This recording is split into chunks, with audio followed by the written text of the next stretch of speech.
আমার ভাইয়ের রক্তের বদলা নেওয়ার জন্য আজকে আমরা এই জানাজায় দাঁড়িয়েছি।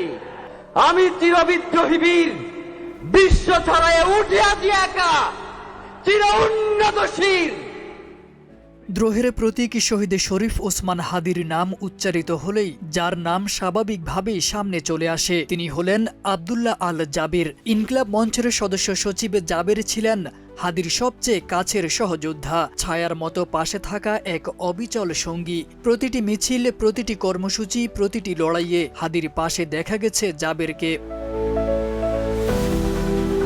হাদি গুলিবিদ্ধ হওয়ার পর থেকে তার জীবনের শেষ দিন পর্যন্ত হাসপাতালের বারান্দা, সংবাদ সম্মেলন, প্রেস ব্রিফিং কিংবা রাজপথ সবখানেই ছিলেন আব্দুল্লাহ আল জাবের। আহত হাদিকে নিয়ে তিনি একের পর এক সংবাদ সম্মেলনে সরকারের কাছে জবাবদিহি চেয়েছেন, খুনিদের গ্রেপ্তারে দিয়েছেন সময়সীমা, উচ্চারণ করেছেন ইনসাফের দাবি।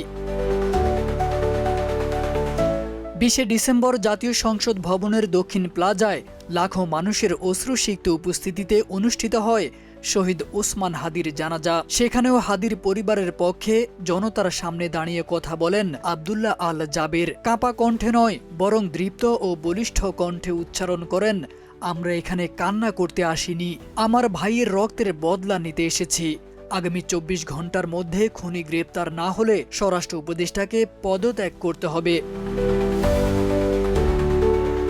এই সাহস, এই স্পষ্টতা, এই আপোষহীন কণ্ঠ নেটিজেনদের ভাবনায় একটি প্রশ্নকে ক্রমে জোরালো করছে। হাদির উত্তরসূরি কি তবে আব্দুল্লাহ আল জাবের? লাইভ বক্তব্যে ভারতীয় আধিপত্যবাদের বিরুদ্ধে তার বজ্র কণ্ঠের স্লোগান, লক্ষ মানুষের সামনে দাঁড়িয়ে অন্তর্বর্তী সরকারকে সরাসরি দায়ী করার দৃঢ়তা, সবকিছু মিলিয়ে অনেকে বলছেন এই সাহস সাধারণ নয়, এই সাহস একজন আদর্শবাদী মুসলিম নেতার সাহস, যে সাহসের উৎস বিপ্লবী কণ্ঠস্বর শহীদ ওসমান হাদি।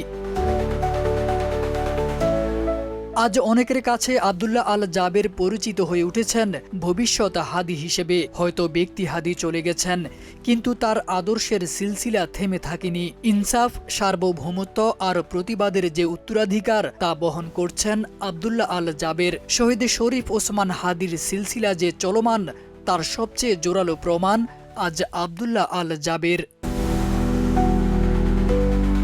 তারেক আজিজ খান, প্রজন্ম 24।